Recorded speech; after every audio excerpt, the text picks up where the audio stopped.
अस्सलाम वालेकुम ते की हाल चाल है वीरां भरावां दा। अज ना असी वाक ते निकले सां, मौसम बड़ा मज़े दा सी ते नाले साडी नहर दे विच पानी भी आ गया सी ते अस आखेआ चलो यार जाके ते मौसम तो थोड़ा लुत्फअंदोज़ होइए। ठंडी ठंडी हवा आ रही है, पिछे तुसीं देख रहे होवोगे नहर इस टाइम फुल है। ते गल टुर पई सी जी वाक दे दौरान इकोनॉमी दी और जिहड़ी मौजूदा सूरत हाल है पाकिस्तान की। तुहानूं पता है काफ़ी नवीं हुकूमत जदों दी चेंज हुई है, इकोनॉमी नूं लैके काफ़ी सीरीयस है और काफ़ी मुश्किल फैसले भी उन्होंने करने पै रहे हैं। ते अपना ज़िया साहब एक दस रहे सन, ज़ियाउल इस्लाम गुज्जर साहब ने मेरे नाल ये दस रहे सन कि एक बुक है उहदे बारे दे विच जिहड़ी अक्सर इमरान खान भी उहदा देंदे ने हवाला, ते उस बुक दे बारे च दस रहे सन। इकोनॉमी की बुक है। मजीद असी अपना गुज्जर साहब नूं पुछने कि वो बुक दे विच की लिखिया है तो किस तरह की बुक है जी गुज्जर साहब। अच्छा जी, जिहड़ी किताब अगे असी डिस्कस कर रहे सां या मैं अब्दुररहमान साहब नूं दस रहा सां, ओहदा नाम है कन्फैशनस ऑफ इकनॉमिक हिटमैन। यानी वो एक इकोनॉमिस्ट है जॉन परकिंस अमेरिका का, उन्हें वो किताब लिखी और उन्हें अपने मुशाहदात दे रोशनी चो किताब लिखी और उहदे दस्सिया कि किस तरह मल्टीनैशनल ऑर्गेनाइजेशनस जड़ियाँ इमदाद के नाँ ते दूजे मुल्कां दा इस्तेहसाल करदियां ने या दूसरे मुल्कां दी मुआशी तबाही दा बाइस बन के अमेरिका के झंडे नूं उहदे ते अगे वधांदियां। अच्छा, इत्थे ना मेरा ख्याल है कि अगर असी हिटमैन दा इन्हां नूं दस दिता जाए कि मतलब की है तो वो सारी वीडियो फिर बेहतर तरीके दे नाल समझेंगे। की ख्याल है? इकनॉमिक हिटमैन तो मुराद तुसी हिटमैन इस तरह लै सकते हो कि जिस तरह गैंग्स दे अंदर एक कातल हुंदा है ना, जिहड़ा किसी भी कह लो कि किसी दे बिहाफ ते बाड़े दा कातल, किराए दा कातल, ओनू टर्म दित्ती जांदी है हिटमैन। उस तरह उन्हें अपने आप नूं जिहड़ा ना कहा कि मैं मुआशी कातल सां, कि किस तरह मैं अपनी जिहड़ा अमेरिका नूं खिदमात फराहम करके अमेरिका दे झंडे दे उत्ते अमल करके किस तरह दूजे मुल्कां दा जिहड़ा ना मुआशी कतल कीता।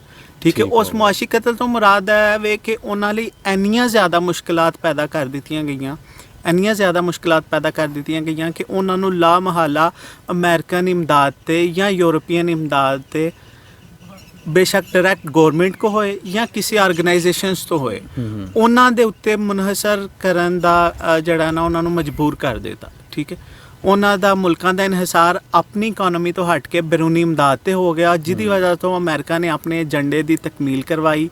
ठीक है, उस झंडे दे विच मुआशी झंडे भी सन, उस झंडे दे विच उन्हां दे सिक्योरिटी झंडे भी शामिल सन, उस झंडे दे अंदर उन्हां दे जिहड़ी आइडियालॉजिकल झंडे सन वो भी शामिल सन। ठीक है, और उन्हें 3-4 मुल्कां दे हवाले दे के ओहदे जिहड़ी कह लवो कि अपनी जिथे जिथे उन्हें खिदमात सर अंजाम दित्तियां, उहदी ऑर्गेनाइजेशन ने जिथे जिथे काम किया उन्हें उन्हां बारे च बड़े तफसील नाल जिहड़ा ना चीज़ां ने लिखिया। तो सब तो पहली जिहड़ी उन्हें एक बड़ी मेन एग्जाम्पल दित्ती सी, वो दित्ती सी आप सब इंडोनेशिया दे अंदर। ठीक है, उन्हां दा बेसिक जिहड़ा एजेंडा है सी वो एक ऑर्गेनाइजेशन च काम करदा सी। उस ऑर्गेनाइजेशन का नाम सी main ji.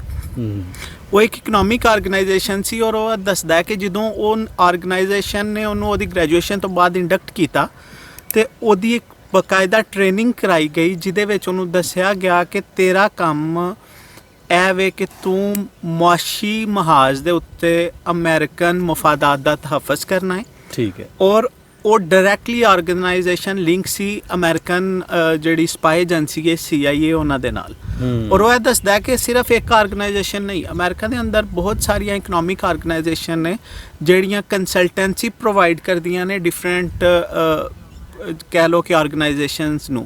For example economic consultancy हुंदी है, उहदे विच तुहाडी टैक्नीकल कंसल्टेंसी है, उहदे विच तुहाडी कह लो कि दिफा की कंसल्टेंसी है, और वो सारिया ऑर्गेनाइजेशन CIA नाल लिंक ने। यानी वो उन्होंने दसदे ने कि किस तरह किसी मुल्क के अंदर तुसी साडा इस मुल्क के नाल है स्टेक है और तुसी किस तरह इस मुल्क दे नूं मजबूर करना है कि वो साडे स्टेक्स ते उत्ते काम करन ते वो जड़ा ना मजबूर हो जाए। यानी किस तरह तुसां किसी मुल्क नूं मजबूर करना है कि वो साडे कोलों कर्जा लवे या साडी पॉलिसी लवे, साडे को हथियार लवे, साडे कोल कह लो कि कंसल्टेंसी लवे। हुण ओहदे विच ओह करदे सन, उन्हां दी मेन ऑर्गेनाइजेशन जिहड़ी सी उन्हां दा मकसद है सी कि वो जाके किसी भी मुल्क के अंदर कोई एक प्लान ਜਿਹੜਾ ਨਾ ਉਹ ਕਿਸੇ ਵੀ ਤਰੀਕੇ ਨਾਲ ਲਾਂਚ ਕਰਦੇ ਸਨ। ਫਾਰ ਐਗਜ਼ਾਮਪਲ ਇੰਡੋਨੇਸ਼ੀਆ ਦੀ ਉਹ ਐਗਜ਼ਾਮਪਲ ਦਿੰਦੇ ਨੇ। ਇੰਡੋਨੇਸ਼ੀਆ ਦੀ ਐਗਜ਼ਾਮਪਲ ਦੇ ਅੰਦਰ ਐ ਸੀ ਕਿ ਇੰਡੋਨੇਸ਼ੀਆ 'ਚ ਅਗਰ ਅਮਰੀਕਾ ਆਪਣੇ ਪੈਰ ਉਸ ਜ਼ਮਾਨੇ 'ਚ ਜਮਾ ਲੈਂਦਾ, ਇਹ ਥੋੜੀ ਕਹਿ ਲਓ ਕਿ ਇਹ ਬੁੱਕ ਜਿਹੜੀ ਹੈ ਹਾਤਾ ਕਰਦੀ ਹੈ 1950 ਤੋਂ ਲੈ ਕੇ 1980 ਤੱਕ। ਲੇਕਿਨ ਤੁਸੀਂ ਜਦੋਂ ਇਸ ਵਾਕਿਆਤ ਨੂੰ ਵੇਖੋਗੇ ਤਾਂ ਤੁਸੀਂ ਇਹ ਮਹਿਸੂਸ ਕਰੋਗੇ ਕਿ ਉਹ ਵਾਕਿਆਤ ਹਜੇ ਵੀ ਰਿਪੀਟ ਹੋ ਰਹੇ ਨੇ, ਠੀਕ ਹੈ, ਔਰ ਮੁxtਲਿਫ ਮੁਲਕਾਂ 'ਚ ਮੁxtਲਿਫ ਤਰੀਕੇ ਨਾਲ ਰਿਪੀਟ ਹੋ ਰਹੇ ਨੇ। ਇਹਦੇ 'ਚ ਮੈਂ ਆਪਣੇ ਮੁਲਕ ਦੀ ਵੀ ਤੁਹਾਨੂੰ ਐਗਜ਼ਾਮਪਲ ਦੇਵਾਂਗਾ, ਲੇਕਿਨ ਪਹਿਲਾਂ ਇੰਡੋਨੇਸ਼ੀਆ ਦੀ ਐਗਜ਼ਾਮਪਲ ਦੇ ਕੇ ਕਿ ਇੰਡੋਨੇਸ਼ੀਆ ਦੇ ਅੰਦਰ ਉਹਨਾਂ ਨੇ ਇਹ ਕੀਤਾ ਕਿ ਇੰਡੋਨੇਸ਼ੀਆ ਦੇ ਅੰਦਰ ਇੱਕ ਪ੍ਰਪੋਜ਼ਲ ਉਹਨਾਂ ਨੂੰ ਦਿੱਤਾ ਕਿ ਅਗਰ ਤੁਸੀਂ ਇਹ ਪਾਵਰ ਪਲਾਂਟ ਲਾ ਲਵੋ, ਤੁਸੀਂ ਇਹ ਪਾਵਰ ਪਲਾਂਟ ਲਾ ਲਓਗੇ ਤੇ ਤੁਹਾਡੀ ਇਕਨੋਮਿਕ ਗਰੋਥ ਫਾਰ ਐਗਜ਼ਾਮਪਲ ਕਈ ਗੁਣਾ ਵੱਧ ਜਾਏਗੀ, ਠੀਕ ਹੈ।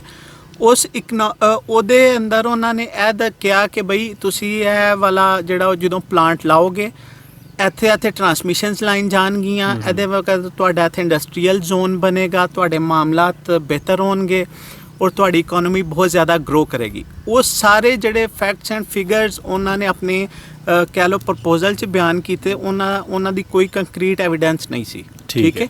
ਉਹਨਾਂ ਨੇ ਇੱਕ ਕਹਿ ਲਓ ਕਿ ਹਵਾਈ ਕਿਲੇ ਤਾਮੀਰ ਕਰਕੇ ਐਵੇਂ ਹੀ ਫੈਕਟਸ ਲਾ ਕੇ ਸਹਾਨੇ ख्वाब ਵਿਖਾ ਕੇ ਤੇ ਉਹਨਾਂ ਨੂੰ ਇਹ ਮਜਬੂਰ ਕੀਤਾ ਕਿ ਉਹ ਇੱਕ ਪਾਵਰ ਪਲਾਂਟ ਲਈ ਕੰਮ ਕਰਨ। ਹੁਣ ਜਦੋਂ ਗੌਰਮੈਂਟ ਨੇ ਉਹ ਸਾਰੇ ਫੈਕਟਸ ਐਂਡ ਫਿਗਰਸ ਵੇਖੇ, ਉਹਨਾਂ ਕੋਈ ਇੰਨੀ ਟੈਕਨੀਕਲ ਕਹਿ ਲਓ ਕਿ ਕੈਪੈਸਿਟੀ ਨਹੀਂ ਸੀ ਕਿ ਉਹਨਾਂ ਨੂੰ ਵੈਲੂਏਟ ਕਰ ਸਕਣ, ਔਰ ਉਹਨਾਂ ਨੇ ਉਹਦਾ ਅਪਰੂਵਲ ਦਿੱਤਾ। ਉਸ ਤੋਂ ਬਾਅਦ ਅਮਰੀਕਾ ਨੇ ਉਹਦੇ ਤੇ ਕਰਜ਼ਾ ਦਿੱਤਾ। ਹੁਣ ਕਰਜ਼ੇ ਦੇ ਹਵਾਲੇ ਨਾਲ ਇੱਕ ਬੜੇ ਮਜ਼ੇ ਦੀ ਇਹ ਗੱਲ ਹੁੰਦੀ ਹੈ ਕਿ ਜਦੋਂ ਤੁਸੀਂ ਉਹ ਕਰਜ਼ਾ ਤੁਹਾਨੂੰ ਦਿੰਦੇ ਨੇ, ਉਹ ਤੁਹਾਡੇ ਨਾਲ ਟਰਮਸ ਐਂਡ ਕੰਡੀਸ਼ਨ ਸੈੱਟ ਕਰਦੇ ਨੇ। ਹਾਂਜੀ, ਸ਼ਰਾਇਤ ਤੋਂ ਜ਼ਵਾਬਤ ਹੁੰਦੇ ਨੇ, ਸ਼ਰਾਇਤ ਤੋਂ ਜ਼ਵਾਬਤ ਨੇ, ਜਿਹੜੇ ਅੱਜ ਕੱਲ ਸਾਡੇ ਵੀ ਰੋਲੇ ਦੇ ਵਿੱਚ ਨੇ। ਹਾਂਜੀ, ਔਰ ਉਹ ਟਰਮਸ ਐਂਡ ਕੰਡੀਸ਼ਨਸ ਦੇ ਅੰਦਰ ਉਹਨਾਂ ਨੇ ਇਹ ਕੀਤਾ ਕਿ ਜੀ ਸਭ ਤੋਂ ਪਹਿਲਾਂ ਅਸੀਂ ਜਿਹੜੀ ਕੰਸਲਟੈਂਸੀ ਫਰਮ ਹੋਏਗੀ ਉਹ ਅਮਰੀਕਨ ਫਰਮ ਹੋਏਗੀ, ਠੀਕ ਹੈ, ਠੀਕ ਹੋ ਗਿਆ।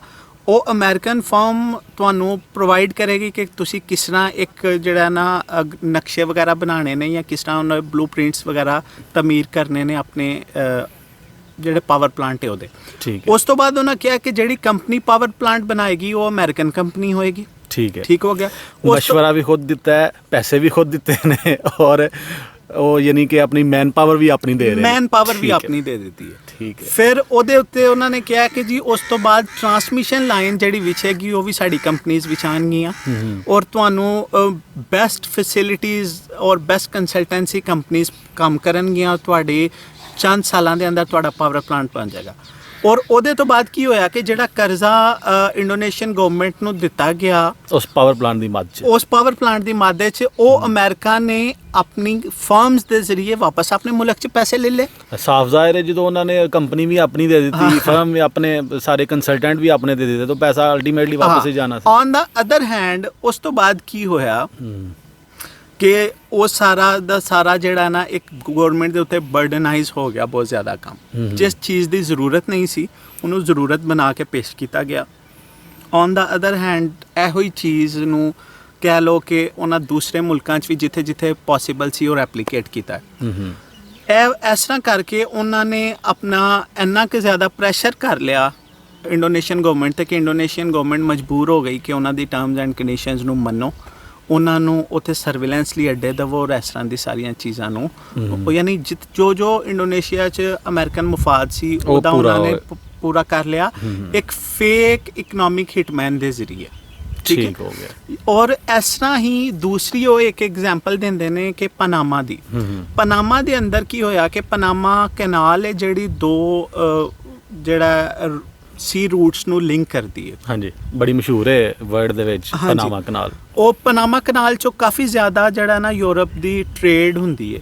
ਹੁਣ ਉਹਨਾਂ ਨੇ ਕੀ ਕੀਤਾ ਕਿ ਪਨਾਮਾ ਗਵਰਨਮੈਂਟ ਨੂੰ ਇਹ ਕਿਹਾ ਕਿ ਅਗਰ ਤੁਸੀਂ ਇਹ ਪਨਾਮਾ ਨੂੰ ਇੱਕ ਇੰਡੀਪੈਂਡੈਂਟ ਕਹਿ ਲਓ ਕਿ ਟੈਰੀਟਰੀ ਬਣਾ ਦਿਓ ਜਾਂ ਇੱਕ ਇੰਡੀਪੈਂਡੈਂਟ ਆਰਗੇਨਾਈਜੇਸ਼ਨ ਬਣਾ ਕੇ ਉਹਦੇ ਅੰਡਰ ਕਰ ਦਵੋ ਤੇ ਤੁਹਾਡੇ ਇਹਦੇ ਜਿਹੜੇ ਫਾਈਨੈਂਸ਼ੀਅਲ ਬੈਨੀਫਿਟਸ ਨੇ ਜਾਂ ਇਹਦੇ ਮੈਨੇਜਮੈਂਟ ਦੇ ਬੈਨੀਫਿਟਸ ਨੇ ਉਹ ਤੁਸੀਂ ਜ਼ਿਆਦਾ ਬਿਹਤਰ ਤਰੀਕੇ ਨਾਲ ਅਚੀਵ ਕਰ ਸਕਦੇ ਹੋ। ਅੱਛਾ, ਉਹਦੇ 'ਚ ਉਹਨਾਂ ਸੇਮ ਐਸੇ ਤਰ੍ਹਾਂ ਹੀ ਉਹਨਾਂ ਨੇ ਕੁਝ ਫੈਕਟਸ ਐਂਡ ਫਿਗਰਸ ਦੱਸੇ ਔਰ ਕਿਹਾ ਕਿ ਜੀ ਹਵਾਈ ਕਿਲੇ ਤਮੀਰ ਕੀਤੇ ਔਰ ਸਾਰੇ ਮਾਮਲਾਤ ਸੈਟਲ ਕੀਤੇ ਔਰ ਸਰਟਨਲੀ ਗਵਰਨਮੈਂਟ ਉਸ ਚੀਜ਼ ਨੂੰ ਕਰਨ ਤੇ ਮਜਬੂਰ ਹੋ ਗਈ, ਕਿਉਂਕਿ ਉਹਨਾਂ ਦੇਖਿਆ ਕਿ ਜੀ ਇਹਦੇ 'ਚ ਤੇ ਸਾਡੀ ਗਵਰਨਮੈਂਟ ਦਾ ਬਹੁਤ ਜ਼ਿਆਦਾ ਫਾਇਦਾ ਹੈ।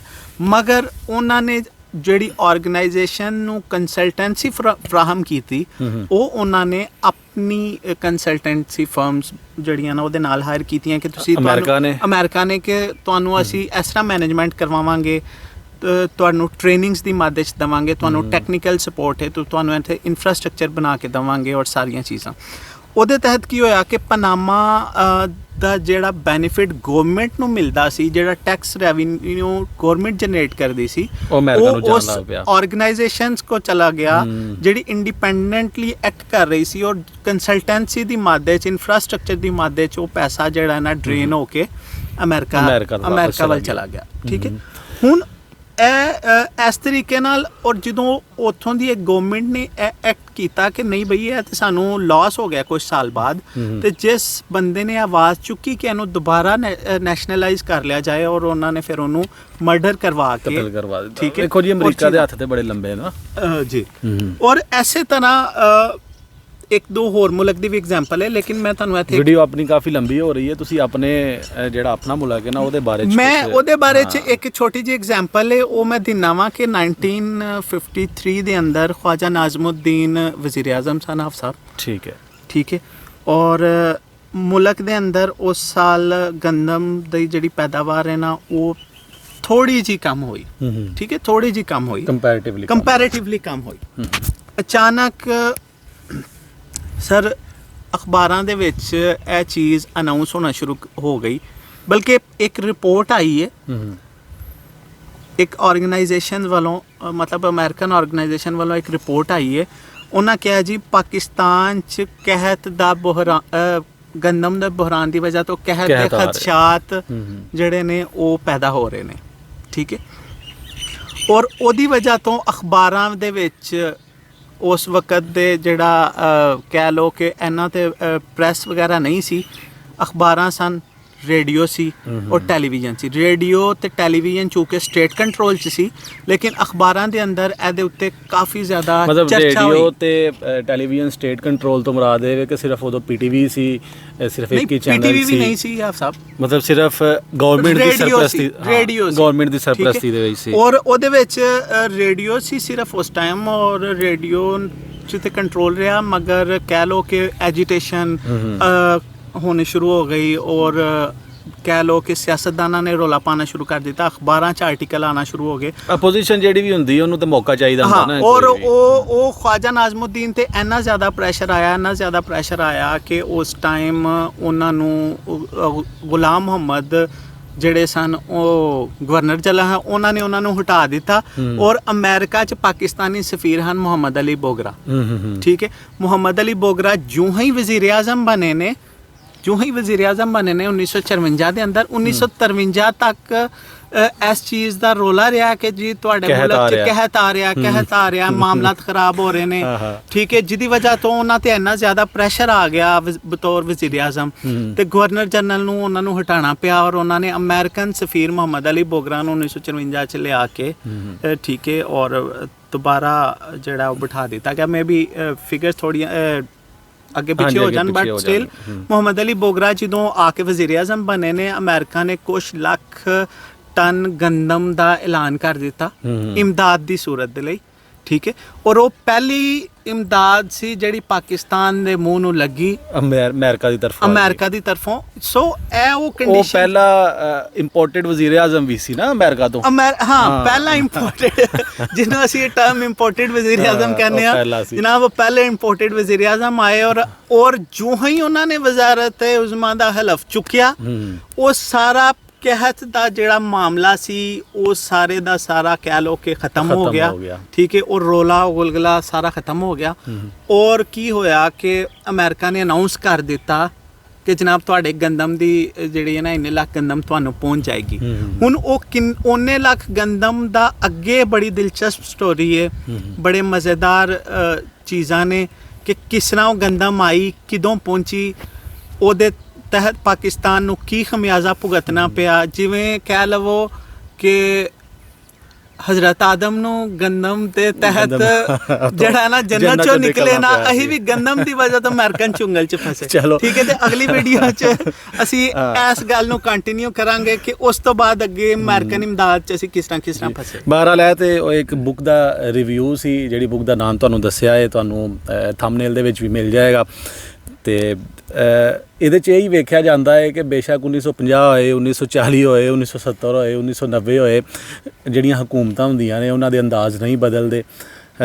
ਜਿਹੜੇ ਇਹਦੇ ਤੋਂ ਇੱਕ ਹੋਰ ਚੀਜ਼ ਸਾਬਤ ਜਿਹੜੀ ਮੇਰੇ ਖਿਆਲ ਦੇ ਨਾਲ, ਕਿਉਂਕਿ ਮੈਂ ਬੁੱਕ ਨਹੀਂ ਸੀ ਪੜ੍ਹੀ ਪਹਿਲੇ, ਮੇਰੇ ਖਿਆਲ ਦੇ ਨਾਲ ਕਿ ਜਿਹੜੇ ਲੋਕ ਅੱਜ ਕੱਲ੍ਹ ਦੇ ਬੈਂਕ ਵੀ ਜਾਂ ਜਿਹੜੇ ਮੁਲਕ IMF ਅਗਰ ਕਰਜ਼ਾ ਦੂਸਰੇ ਮੁਲਕ ਲੈਣਾ ਚਾਹਣ ਜਾਂ ਨਾ ਲੈਣਾ ਚਾਹਣ, ਦੂਸਰੇ ਲੋਕ ਲੈਣਾ ਚਾਹਣ ਜਾਂ ਨਾ ਲੈਣਾ ਚਾਹਣ, ਕਰਜ਼ਾ ਦੇਣ ਵਾਲੇ ਕਰਜ਼ਾ ਦਿੰਦੇ ਨੇ, ਕਿਉਂਕਿ ਉਹਨਾਂ ਦੇ ਕੋਲ ਟੈਕਨੀਕਸ ਹੁੰਦੀਆਂ ਨੇ ਉਹੀ ਕਰਜ਼ਾ ਵਾਪਸ ਲੈਣ ਦੀਆਂ ਔਰ ਕਈ ਗੁਣਾ ਕਰਕੇ ਵਾਪਸ ਲੈਣ ਦੀਆਂ।